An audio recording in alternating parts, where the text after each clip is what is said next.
وەختتان وەخێر خەڵکە کوردەوار ئومیدوارم لە هەرکوێ هەن ساق و سەلامەت بن. دوای 6 ساڵ لە کارە ڕاپەڕینە کوردەوارە سەربەخۆ ئێمە مەجبورین کە بەرەبەرە خەسارناسیەک لە ڕەوەندە کارەکانە خۆمان بەرامبەر بە مەردم بە شێوەیەکی پابلیک و دیسانەوە ئۆپن سۆرس بۆ بیسەرانە ڕاپەڕین و یارانە ڕاپەڕین و خەڵکە کوردەوار بکەین تا بزانین چۆن ئەتوانێت ڕەوەندێک و چۆن ئەتوانێت ئیدەیەکی ئینقلابی و ساختارێکی ئینقلابی بنیادە جامعەیەک تەکان بدات و بە حرەکەتی بێنێت و ئەم جۆرە ژیانەی کە ئێمە تەمرینمان نەکردگە فێری نەبووگین و چون فێری نەبووگین بەعزێ مەواقع فکرەکەین کە هیچ وەخت نابێ بیکەین یا ئەگەر خەریکین ئەیکەین لە وەسەتە ڕێگە ناومید بووین و فەرامۆشی بکەین. تەبیعەتەن تەیە ساڵانە گوزەشتە ئێمە ڕەوەندێکمان تعریف کرد لە ڕوبەڕووبوونەوەی مبارزاتە ئیجتیماعی سیاسی لە ناوە کۆمەلگای کوردەوارە کە تەکە مابەقی جەریاناتی کتابە ئیمڕۆ ئێوە دیتان و ئێمە بە عمالانە دەستە داگیرکەرانە کوردەواری ئەزانین فەرقی کرد. داستانەکەش لە یەک مەسئلەیە سادە بوو. ئێمە زەمینە بازی خۆمانمان بوو. ئێمە زەمینی بازی و شەڕەکەمان خۆمان تعریف کردو و نەچوینە ناوە زەمینە بازی و شەڕێک کە دوژمن بۆ ئێمەی کوردی تعریف کردبووەوە. ئێمە بەجێ ئەوەی کە بڵۆنگۆکانە نظامە سەرکوبگەر بین، بڵۆنگەکانە حوکام بووین، ئێمە بووین بە بڵۆنگۆکانە دەنگە کراوە سەرکوب کریاگە ترازیاگەکان. ئەو دەنگانەی وا لە توول تاریخی یەهود نووسریاگە کەس نایبیسێت. یعنی ئێمە لە مراجعە بە تاریخمانە دەربهترین حاڵەت بەم تاریخە جوولەکە نووسە مراجعەکەین بە دەربارە سەڵاتین، مراجعەکەین بە دەربارە خولەفا. بەڵام لە هیچ کوێیەکە ئێمە مراجعە ناکەین بەو جێگەیەی کە فڵانە خەلیفە و فڵانە پادشاه بوو چی کەف ئەچەرێنێ و جمێن ئەدا لە بەرامبەرە عیدەیەکە. ئەمە ئەو عیدەنە واتوانی گیانە ئەم سوڵتانە ئەم قودرەتە مطلقە ئێشی پێ بگەێنن. بۆچی؟ بۆ عەداڵەت، ئەوەی کە لە قەدیم پێیان ئەوت عەداڵەت و ئەوەی کە لە دەورانە جەدیدە ڕوانگەیە حەق بەخۆی ئەگرێ، ماف بەخۆی ئەگرێ. بۆیە لەم کوردەوارە ئێمە هیچ وەختێک مەبنا بەردەنگە سەرکوبووگە کراوەکاندا نەنریە، مەبنا بەر ئەوانەی کە تریبوونیان وا لە دەست یا ناویان تێ یا ناویان بەرجەستە ئەوێت و دائەنرێ. ئەمە ڕەوەندێکی لە دەوەرانێکی باتڵە لە ناوە کۆمەلگایە کوردەوارە دروست کرد کە تیا ئەقڵ قەتیسمە، تیا پێشکەوتنە کۆمەڵایەتی سیاسی و مبارزاتی اتفاق نەکەوت، تیا ئەقڵی ئینسانی کوردی وەچی نەکرد، باڵی نەدا. ئەقڵی ئینسانە کوردی ئەقڵێکی تەوسەئە نەیافتگمە، ئەقڵێکی بچووکی قەومی قەبیلەئی بە ڕەوابەتە 10 نەفەرە 15 نەفەرە و لە بهترین حاڵەتا 100 نەفەرەمە. وەلذا ئەم جەهانە کوردیە هیچ تعریفێکی بۆ خۆی نەبوو. من بارهای بار بیستگمە کە وەختی گەرەکیانە خودایەک لە مەرامبەر خودایەکی ترا پاک بکەنەوە. مەسەڵەن گەرەکیانە خودایە ئیسلام سنی چەپەڵ و قێزەونکەن، خودایە ئیسلام شیعە شیرین و قەشنگ و عەداڵەت خوازکەن.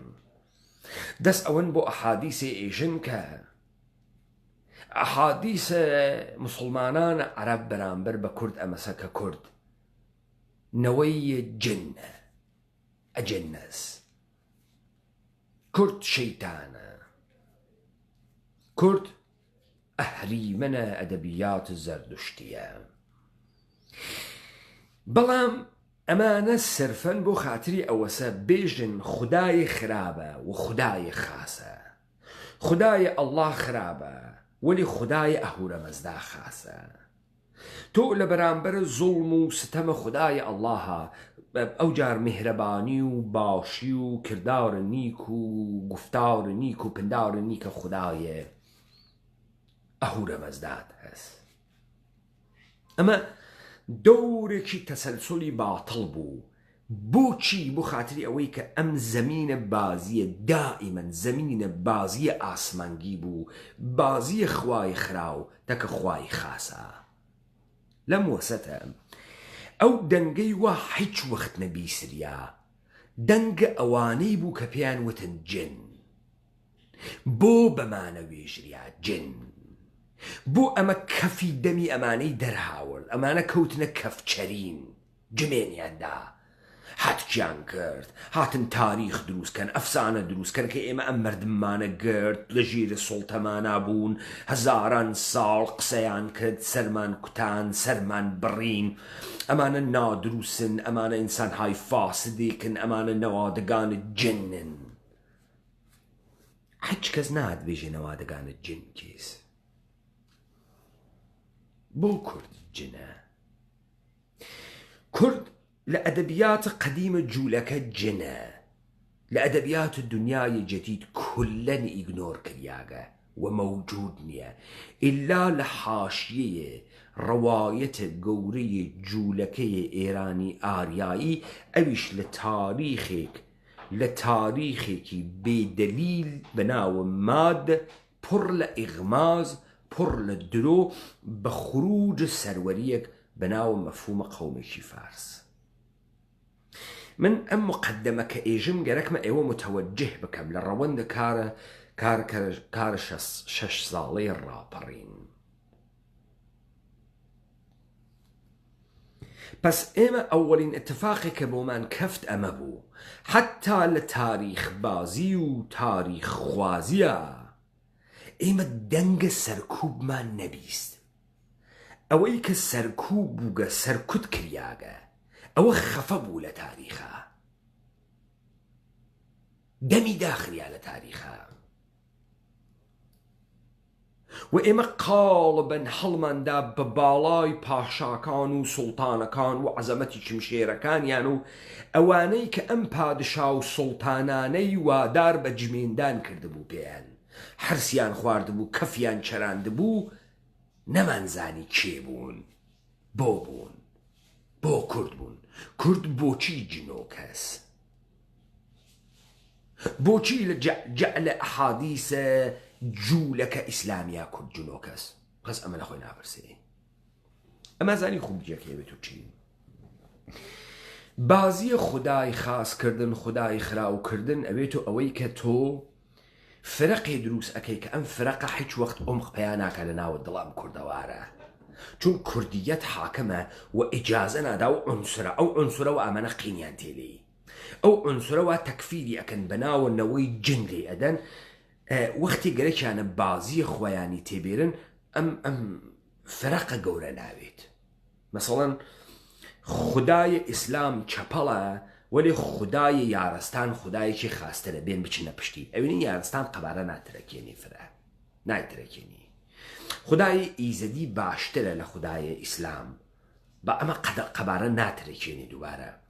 دووبارە کوردیەت بەسەر ئەمانە و زاڵەوە دائیمەن کورد جنۆکەس، نەوەی جنۆکەس، کورد جنۆکەس، تەوەجۆ بکەن، کورد جنۆکەس، عنسر کوردیەت جنۆکەس، جنە.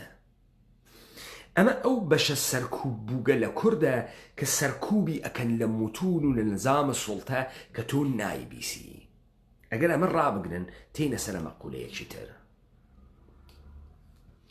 دیاردەی حەق یا ماف لە کەیەوە تێتە ناوە بەشەر؟ ئایا دیاردەی ماف دیاردەیەکی تاریخیە؟ ئایا دیاردەی ماف دیاردەیەکی مەفهومی ئینتزاعیە؟ ئایا دیاردەی ماف بەر لە دموکراسیە یا دموکراسی زازادەی دیاردەی مافە؟ چۆن ئەم مەردمەی سەرگشتی ئێژێ مافمانگەرەکە، بەڵام ئەو جۆرەی کە ئەو داوای ماف ئەکا یشتێکی قێزەونە. چه اتفاقی کەفتگە تماشاکەن ئێوە لە ئەدەبیاتی یۆنانیە تراژێدیتان هەست مەسەڵەن ئێوە ئانتیگۆنەتان هەست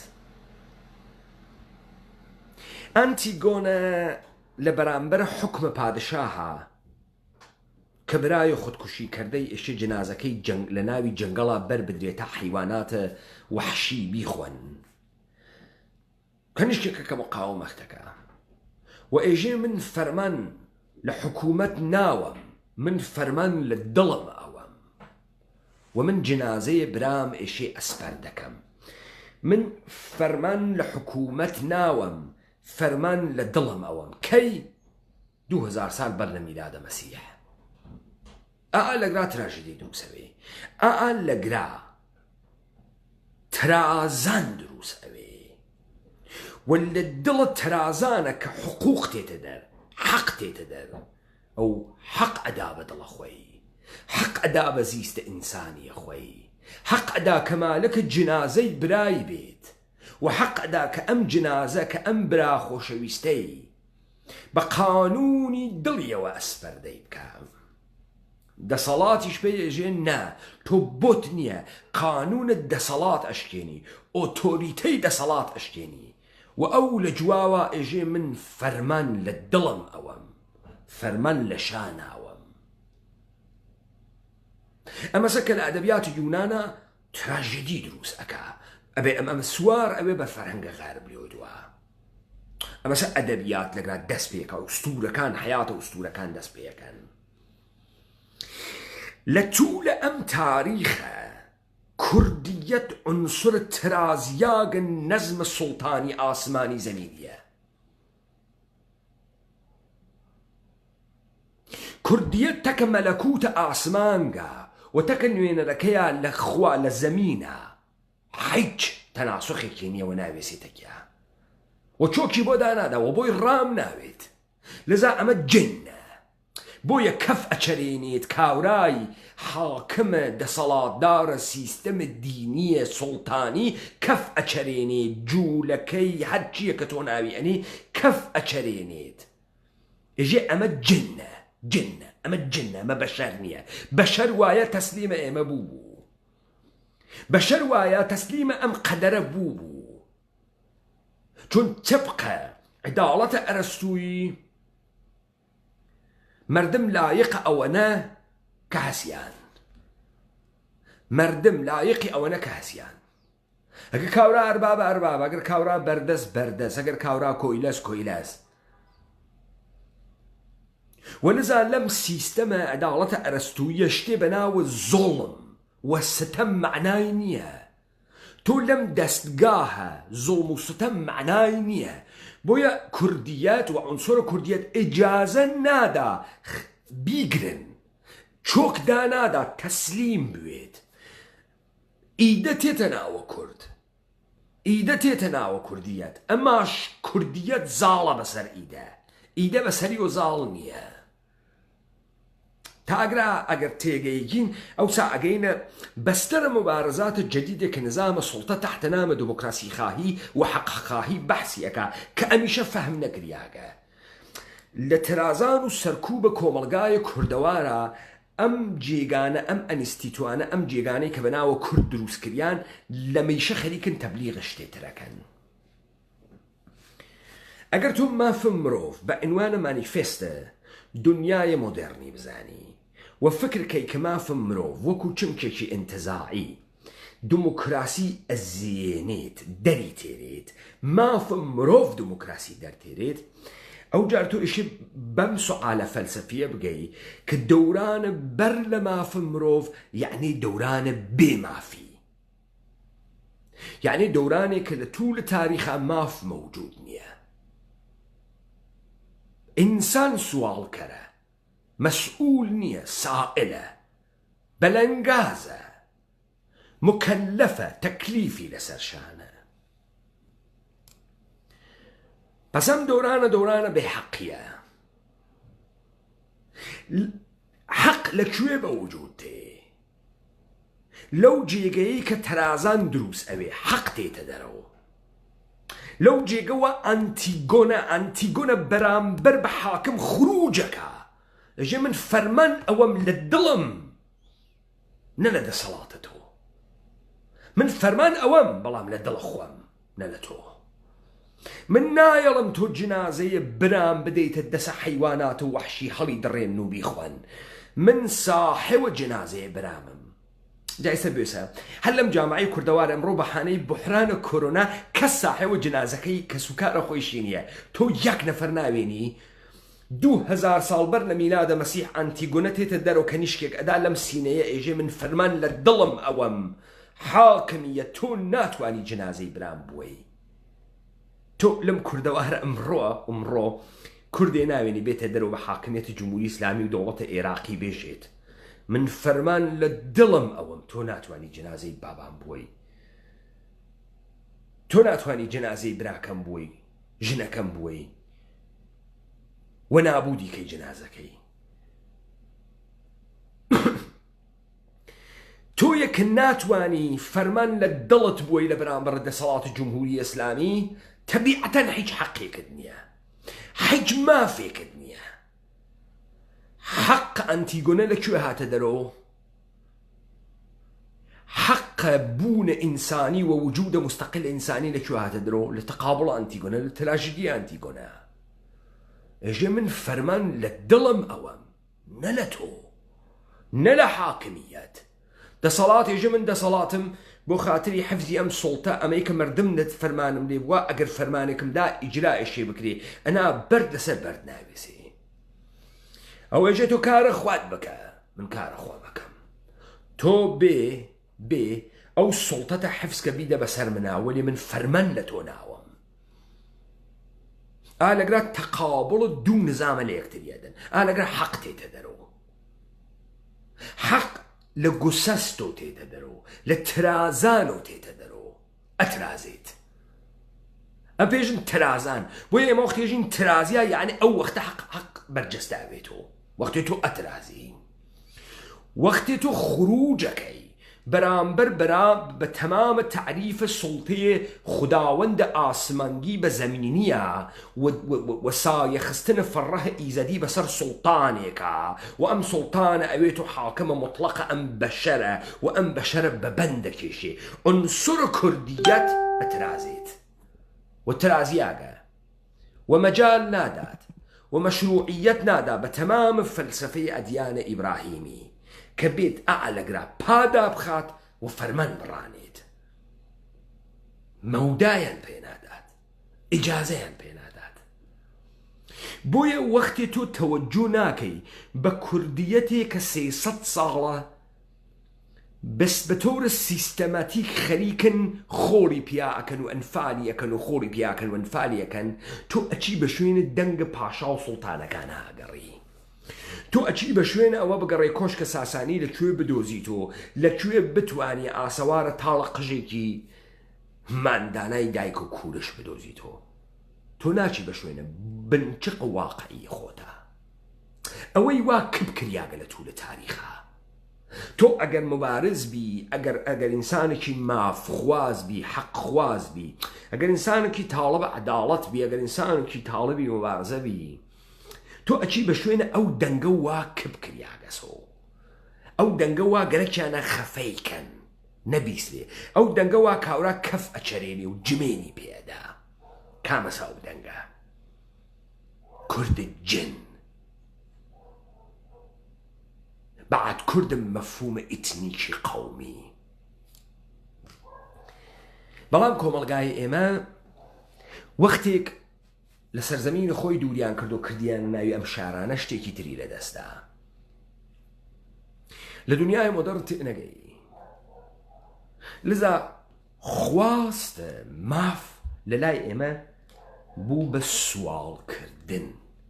سوالکردن بەلەنگازی سائل بوون تەماشاکە ئێمەمانان نەمانگەرەکە ئێمە بۆ حەزەکەین بە دموکراسیەشە حەزی پێ بکەین ئەم مردمە کە ئیستا گشتی دموکراسی بەحسە ڕاپەڕین ناکەین کوردیەتێکە ڕاپەڕین هاوریەسی ناکەین نا ئەڕۆنە سەر محوەرە ئەم بەحسانەی کە ئەمانە نظامە سوڵتەیەکە و بەشەرە غەربیەکە ئەمانە بۆچی ئیشی حەز بە دموکراسی بکەن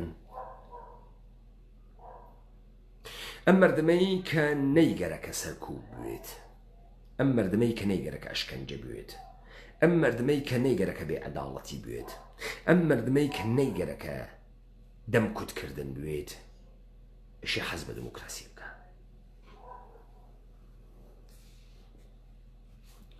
بەڵام خواستم دموکراسی ئێستا چه شەکڵیە لە ناو جامعەیە کۆرپۆرێشنە ئێرانی و عێراقیە، چه شەکڵیە؟ ئەم مردمە بێ ئەوەی کە ئەوەڵین حەق خۆی کە حەق خروج بێ ئەنجامی بدات. تەوەجۆ بکەن، حەق خروج لە چی؟ تۆ وەختی مافە مرۆڤت هەست، یعنی دەورانە بەر لە مافە مرۆڤ دەورانە بێ مافیە. تۆ مافە نییە، حەج مافێکە نییە، تۆ سائلی، تۆ سوالکەری، حەج مافێکە نییە. چی ئەم مافە بۆ تۆ دروست ئەکا؟ ئەو ترازانە کە ئەترازەی مافتێتە دەرەوە، وەکو ئانتیگۆنە. چی بەری بەمەگر کە بەشەر مافی نەوێت؟ سڵتەیە مطلقەیە نظامە ئۆلیگارشە مونارشە حاکم تحت لەوای دەوڵەتە ئاسمانی زەمینی. ئەمە باعث بووگە، ئەمە باعث بووگە کە ماف مەوجود نەوێت. ماف کەی مەوجودیت پێیاکە؟ وەختی تۆ بەی لەمە، وەختی تۆ ئەمە بخەی خودە خستنە ئەم ئەوەڵین مافە، ئەوەڵین هەنگاوێک کە بە تۆ بە عنوانە ئینسانێک ماف ئەدات، لە بین بردنە بێمافیە، دەستگاهێک کە بێمافی دانیاگە. بەڵام ئەمە اتفاقە لە جامعەیە ئێمە ناکەوێ. بە چۆن ناکەوێ؟ بەوەی کە نایەڵن تۆ مبارزاتە مسلحانە، مبارزاتە چڕوپڕ ئیجتماعی وە سیاسیە گەورە بکەی لە خستنە دەسەڵاتە سوڵتە کە تۆی بێماف کردگە. بعد چ نوع مبارزەی بۆ تۆ تەبلیغەکەن؟ ئەمەتە بۆ تەبلیغەکەن. تۆ بچی سوال بکەی بێژی بێڵە با قسە بکەم، بێڵە بە زوانە خوام قسە بکەم. بۆچی شکنجە مەکەی؟ مەگەر تۆ بەشەر نیت؟ بۆچی ئەم کوژی؟ مەگەر تۆ بەشەر نیت؟ بۆچی دزیەکەی؟ مەگەر تۆ بەشەر نیت؟ ئەمە سوالکردنە، ئەمە خۆ بە قوربانی دینە سوالکردنە. لە هیچ کوێی دنیا دموکراسی لە دڵە سوالکردنە نهات کەسە دەرەوە. لە هیچ کوێی ڕەوەند تاریخە دموکراسی لە دڵە سوالکردن نهات کەسە دەرەوە. حقوقە بەشەر لە دڵە سوالکردن نهات کەسە دەرەوە. تۆ ئەم سوالە لە کێیەکەی؟ ئەم حەقە لە تۆ ناوێ ئێمە سەرکوب بکەی چون ئێمە بەشەرین. ئەم حەقە تۆ لە کێ داوای ئەەکەی؟ لە کێ؟ لە دەوڵەتە دموکراتیکە یاڵەتە متحدەیە ئەمریکا و بریتانیا، لە دەوڵەتە مطلقە، لە نظامە تۆتالیتەرە شەوروی و ئاڵمان، لە نظامە فوقە تۆتالیتەرە دنیای سڵتەی نۆلیبرالیە ئەمڕۆ، تۆ لە کێ داوای ئەم حەقاکەی؟ بعد نظامە دەسەڵات و سڵتە و ئۆتۆریتە چۆن ئەم حەقا دا بە تۆ؟ بۆچی ئێشێ بیدا بێت؟ بۆچی ئێشێ بیدا بێت؟ تەبیعەتەن نایدا بێت. بەڵام تۆ بۆ فێرکریاگی سواڵە ئەمە بکەی؟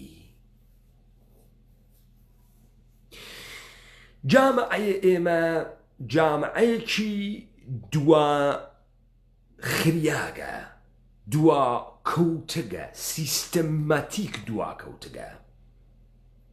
بۆیە جامعەیە ئێمە لە مافخوازیشە نێ لە مەرتەبەتە ئەوەی کە بترازێت و ماف دروستکە، خروج بکە. نه، ئەمە فکرەکە بە گوڵە سوور ئەدەستگرتن لە ناوە خیابان، قبولکردنە سڵتەیە مطلقەیە دەوڵات ئەتوانێت ماف بەدەست بێت. نه عەزیزم، تۆ سڵتەیە مطلقەی دەوڵەتت قبول کردگە. لە ناوە ئەم سڵتەیە مطلقە دەوڵەت ئەتوانێت نانت پێ با نانت پێ نەدا، ئەتوانێت بتکوژێ نەتکوژێ، دەوڵەت ئەتوانێت هەر کارێ بە تۆ بکە. تۆ لە ناوە ئەمە عەزیزم ئوسوولەن حەقێکە نییە، هیچ حەقێکە نییە. تۆ ئوسوولەن ستەمێکە پێ ناچێ، چون ئوسوولەن لە بەرامبەرە ئەم سڵتا حەجێکە پێ ناکرێ. کاورا حاکمە حەقی خۆی حاکمە، جامعە بێ دەوڵەت ناکرێ، زۆردار بێ زۆر ناکرێ، زۆردارێک کە زۆری هەزێشێ زۆر بێژی، ئەوەی کە حاکمێشێ گیرفانی پڕوێ، ئەوەی کە مەسئول و کڕۆمەسئولێشێ پوڵداروێ. تو ئەم دەستگاهە بێعەداڵەتیتە، ئەم دەستگاهە فەسادەتە قبول کردەگە. بۆیە تۆ بەلاتۆ لاهورە شێخ جەنگی لە مەسرور بارزانی خاسترە، لاهورە شێخ جەنگی بەلای تۆوە لە کۆسڕەت ڕەسوڵ خاسترە. فکرەکەی زرەنگی، فکرەکەی ئەمانە دەن لە یەکتری و تۆ دڵە فێ نەکەوێتەوە. نە، تۆ ئوسولە نە ئەزانی ماف چییە، نە ئەزانی مبارزە چییە، نە ئەو دەنگەی کب کریاگەس و بیستێکدا. بۆیە تۆ گەرەکتە ببی بە ساحب ماف ئێشێ خروجکەی، ئێشێ بترازیت کە ترازیای ماف دروسەوێ. من دیسانەوە تکراری یەکەمەوە ئەنتیگۆنە لە بەرامبەرە حاکمیەتە ئەترازێ. حاکمیت ئێژێ من حاکمیەتم جنازەیە خودکشی کردگ ئینتحار کردگە برای تۆ ئێشێ کەمتار بیخوا لە جەنگەڵا. ئەو ئێژێ نەخەیر، من فەرمان لە تۆ ناوەم، فەرمان لە دڵم ئەوەم، و جنازەیە برای خۆم بە ئیحترام خاکەکەم. و ئەمەوێتۆ تەقابڵە بە تەنها ئەنتیگۆنەتەکە نظام سڵتە. بەڵام تۆ نەتگەرەکە بترازیت، تۆ وایتە ناوە نظام سڵتەیەکە کە قبوڵت کردگە زۆردارە، تۆ هیچ مقاومەتی لە بەرامبەری ناکەی، تۆ مەفلوکی داماگی ناتوانی شەڕکەی. وەلەزا ئیستا تۆ سواڵی لێ یەکەی پێی ئێژی مەگەر تۆ بەشەر نییە، من مافە بەشەری بەزنا و تۆ بە بەشەر نابێنی، چون بەشەر قبوڵە زۆڵم ناکە، چون بەشەر حقوقی هەست و حقوق بۆ خۆی دروسەکە، ماف بۆ خۆی دروسەکە. یەکەم مافی ئەوەسە کە بەرەندازیە نظامە سڵتە بکە. هەروواکە ئینقلابە فەڕەنسا دەستی پێ کرد و بەرەندازیە نظامە سڵتەی کرد. لە گراسە وەختی تۆ ئەمە تێناگەی، نازمت دەباغ و نێچیروانە بارزانی ئێژێ مستەفای سەلیمی مبارز نەبوو، سیاسی نەبوو، دەرسوورەتێکە عینە ئەنتیگۆنە بوو. مستەفای سەلیمی عینە ئینقلابیگەری و کوردیەت بوو. یەک نەفەر ترازا خروجی کرد ووتی لە بەرامبەرە زۆڵمە دەوڵەتە ئێرانیە، لە بەرامبەرە سەرکوبیە، لە بەرامبەرە داگیرکاریە لە تەمامە حەوزەیە سەرزەمینی و وجودی و ڕۆحی ئینسانیە، من ئەمەم پێ قبوڵ ناکرێ و لێیدا. تۆ ئەمە دەرک ناکەی. بۆ دەرکی ناکەی؟ ئەمانە سەردەمانێک وەختێ نظامهای سڵتە هاتن خۆیان واکسینە بکەن، وەکو تۆ چۆن ئیستاگەڕێ بە شوێنە واکسینە کۆرۆنا هاتن عیدەیەکیان دروست کرد کە ئەم کوردیەتە هەڵنەسێ. وتیان کاکە سەدام حسەین دیکتاتۆرە، مستەفای بارزانی پیای خاسیەکە، ئەمێژی دموکراسی. خواکەی سەدام حسەین خراوە، خواکەی مستەفا خاسە. خواکەی سەدام خراوە، خواکەی دموکراسیە ئەمریکا خاسە. کەس نەهات بێژێ کوردیە چ عنسورێکە. ئەمانە هەر ئەوەنە خواکەی دموکراسیان گەرەک و تا خواکەی سەدامی پێ باتڵکەنەوە. خروجەکە هەر ئەوە نەبوو. بە مەحزی خواکەی سەدامیان پێ باتڵ کرد و خۆیان لەسەر سیستەمەکە دانیشتن لە سەدام خراوتریان پێات. نظامە ئینقیاد، نظامە سەرکوب، نظامە زۆڵم، نظامە نابەرابەری و نظامە داپڵۆساندنیان دانیا. مردمیش کەوتکەسە ناوە دەورە تەسەڵسوڵێکی باتر، مردمە بەلەنگاز سوال کرد بیکە لە ڕێی خوا و مەولوی پێغەمەر، خوایشە لێ یەکەم، بیکە بۆ خاتری ئیمام ڕەزا، بیکە بۆ خاتری غەوسە گەیلانی، ئەم ئێوارەی جەمعە خەیرێکم پێ بکە.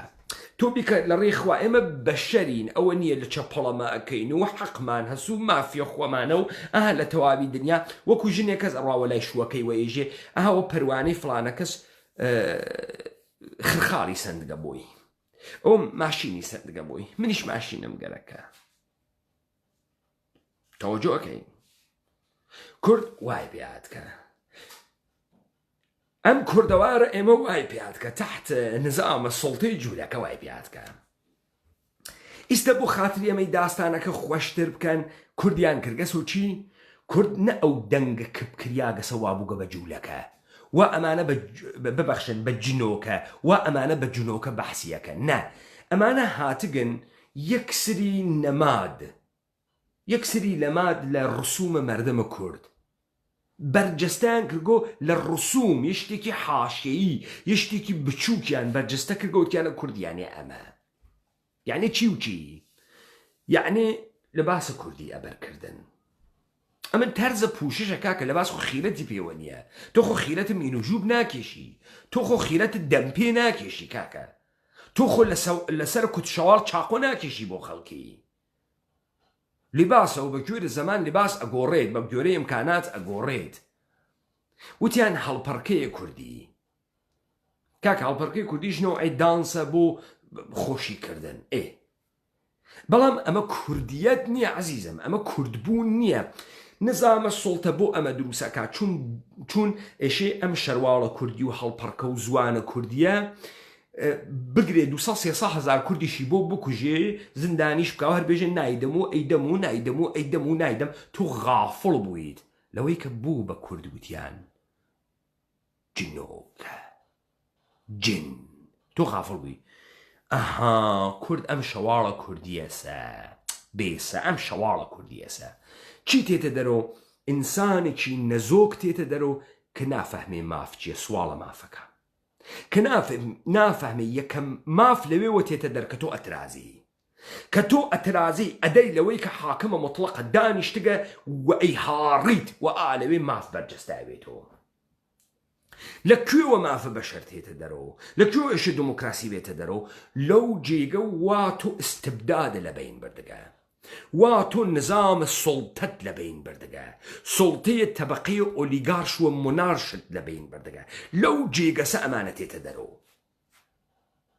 پس هەروە لە خۆی و دموکراسی نایەتە دەرەوە هەروە لە خۆی و ماف مرۆڤ نایەتە دەرەوە کەما ئینکە لە دنیای ئەمڕۆژە ئەوێنی نایەتە دەرەوە ئەوێنی تو ئەگەر نەتوانی لە حەقە سەروەریە خۆت و لە حەقە ئینسانی خۆت دفاعەکەی گشتی سکوت ئەکاوە ئیتحادی هەست لەسەر کوو بە تۆ بۆی تۆ ئیمڕۆ ناوێنی یەک نەفر براکەی کە بە کۆرۆنا ئەمرێت بڕوا لە بەرامبەر دەوڵەتە ئێرانی بێسی با لە سینەی بێژێ من لە دڵم فەرمان ئەوەم لە تۆ نایوەم بێ شەرەف جنازەی براکەم بەرەوە تۆ ملەتێکی داماو ئەوێنی داماو کە حەزبم داماوی خۆی ئەکا فکر ئەکا لەم خۆ قوربانی کردنە و لەم سوال کاری و ئەمانە ڕۆشن فکری تێتە دەرەوە و حیاتە بەرجستە و جاودان تێتە دەرەوە و حیاتە سەروەرانە تێتە دەرەوە و نایتە دەرەوە لەذا تۆ بە عنوانە ڕاپەڕینە کوردەوار و سەربەخۆ مەجبور بووی بەی لەمانە بە شێوەیەکی کاملن ڕادیکاڵ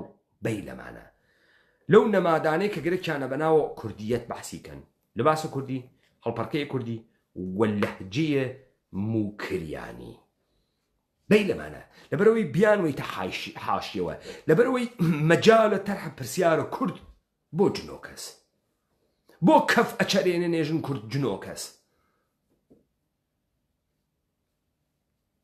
بعد لەو لاوەیەکێکی ترێژێ نە خواکەی ئەهورە مەزدا و یەهوەشتی ترێژێ ئێژێ کورد کوڕە ئەهورە مەزداس زەردوشتی بووگە ئێستا چووگە سەناوە شیعەگەری لە پەنجەکان عەلی خامنەی و داکەفری ئەمە حکایەتێکە کە بەسەرێماتکە وەڕاپەڕین گەرە کێسی لە میلەتێکی خەسیاک میلەتێکی بێئەقڵ کریاک میلەتێکی ئەقڵ زایع بووگ زایل بووگ میلەتێکی بێ ئارمان میلەتێک کە حەقی نییە وەلێ سواڵە حەق ئەکا شێوەی جەدیدە سواڵ فێر بووگە میلەتێک کە دوور بووگە سۆ لە ئەسڵی لە کوردیەتە خۆیە بیواتەوە سەرە ئەسڵە خۆی بێژێ وەختێ بە تۆ وتیان جنۆکە بە شەرواڵە کوردی نەیانوت جنۆکە تۆ ئەم شەرواڵە ئەیکەیتە پێ ناوێت و بەعسەوەی کە تۆ بووی تۆ جنۆکە تۆ ئەم زوانە کە قسەی پێیەکەی لەهجەی موکریانە ناوێت و بەعسەوەی کە بە تۆ بێژن جنۆکە شاید پێت بێژن عەجەم یعنی لاڵ بلاغەت زوانت نییە وەلی پێت نایژن جنۆکە بە کێ ئێژن جنۆکە بە کەسێک کە کوردە. کورد کێس؟ کورد ئینسانێکی خروج کریاگە، ئینسانێکە کە ناچێتە زێرە سڵتەی مەلەکە ئاسمان و زەمین، ناچێت، بە ئینقیاد دەرنایێت، قەوانین خوای هەست. هەر کەسیش تێتە ئەم سەرزەمینە کوردیەت بەسەری وەزاڵە، ناتوانێت تەحمیلە خواکەی بکا بە دیگەران، ناتوانێت بە کوردیەت خوای تەحمیلکە، لەگرا کوردیەت مەوجودە. کەوت کاکە، پس تۆ ئەمانەی کە گشتی خەریکن ڕەوایەتە بەلەنگازی و سوالکەریە ئینسانە کوردی دروست ئەکەن، ئێشی بیان هاڕید ورد وردیان کەی، بیان هاڕی ورد وردیان کەی، کە ئێمە نەباوەڕمان ئەوەسە ئەم مردمی ئێمە حیاتیشیان دیاماگە. تو 2000 ساڵ بەد لە میلادە مەسیح کەنیشکێک بە ناوی ئەنتیگۆنە بۆ جنازەی براکەی خروجەکە لە بەرامبەر حاکمێتە. تۆ لە دەورانە ئێمڕۆ کورد ئینسانە کوردی لە تاو کۆرۆنا 7 دیوار خۆی شاردووە، تبلیغی بۆ کرد و لاو با نەمرین و جنازە با فڕدەن و باوکمان با نەبینی و دایکمان با بمرێت و تەبیعەتەن تۆ عنسر تۆ کوردیەتە ئەسڵنی ترتیان نەماگە. تۆ هەر شەرواڵ کوردیت حەجێتر نییە، هەر شەرواڵ کوردیت و ئیشی ئەم شەرواڵ کوردیە. ئەگەر ئەم شەرواڵ کوردیە بەری بەوەگر کە تۆ بوویت بە کوردیشەم شەرواڵ کوردیە بسووتێت، ئیشی بیسووتێنی. ئەگەر ئەم هەڵپەڕکە باعث بووگە تۆ ئەحمەق بووی، ئیشی ئەم هەڵپەڕکە مەمنوعەکەن، کەوا تۆ سوال ئەەکەی. ئەگەر ئەم زوانە موکریانیە باعث بووگە سەرزەمینە ئێمە بچووک بوێتەوە، قەتیس بوێتەوە، سەرزەمین ئێمەی کورد بووین بە مەفهومە ئیتنیکی قەومی، ببین بە جوغرافیایەکی چکۆلە لە حەوزەی قودرەتە تاریخی خۆمان بێنە دەرەوە، ئیشی ئەم زوانە سەرکوب بکرێ، سەرکوب بکرێ، چون ئەمە داگیرکەر دروستی کردە. تۆ ئیستا ئەفەمی مەجەلەیە سەروە بۆچی ئەسفەندیارە ڕەحیم مەشایی ئەیدا بە هێمن چاپی بکە لە دەهەی 60 دەلیلی هەست براکەم. بەڵێ ئێمە لەگەڵ جامعەیەکی بە تەمام مەعنا مەسخ بووگا ڕوبەڕووین، لەگەڵ جامعەیەکا ڕوبەڕووین کە مردمەکەی مردمێکی سوالکەرە و سوالە ماف ئەکا و هیچ کەسێکیش بە سوالکەر ماف نادا نایدا. و ئەممان ڕاپەڕین لە توو لە ئەم 6 ساڵە گوزەشتەی ڕیارانە ڕاپەڕین گوێ بگرن. ئێمە قەرارمان بە من نەبووگە کە جەریانێکی سازمانی حیزبی دروستکەین. ئێمە جەریانێکی ئینقلابی کوردین وا لە کون زامەکان و هاتکینە دەر. بەڵام قەرارە ئەم ئینسانە کوردیە مشتومڕ بکا لە دڵ خۆیە، ئەم مەتن ڕاپەڕینە بگرێت و بێتە ئینقلابی، ئەم مەتن ڕاپەڕینە بگرێت و بێتە ڕۆمان نوویس، ئەم مەتنە ڕاپەڕینە بگرێت و بێتە هونەرمەند. بەڵام ئەوانەی کە خۆیان منتەسەب بەم ڕاپەڕی نەزان وەزیفەیان هەست بە سوورەتە سیستەماتیک فعالیەتە اجتماعی سیاسی بکەن تا بتوانن تەغییراتە بنیادی دروست بکەن، تا بتوانن ئەم کارە جێبەجێ بکەن. لەذا ئەوەی کە ئێمە ئێشێ بدەین لە عناسورێک کە خەریکن ئێمە فرامۆش ئەکەین بۆچی بە ئێمە ئێژن جنۆکە، و ئەمانە ئێمە ئەوەنە وادیەک کە بکەوێنە ناوی بازیهای بێحەقی و بێحقوقی و سوالکردنە حەق و حقوق و خوای ئەم خاسترە و خوای ئەو خراوە، خوای پارتی خاسە، خوای یەکێتی خراوە، خوای یەکێتی خاسە، خوای پارتی خراوە. كلهم نظام فاسد سلطان وقشتيان للراستاي نابودية عميق تاريخي تواخري كنكارك. اگر گرک تو انسانوی یکم هنگاو کتو اکات سعی وما في خروج بر عليه نظام السلطة، نظام انقياد قره اعلق راسك ما في دروزه بيت لا يا خوش.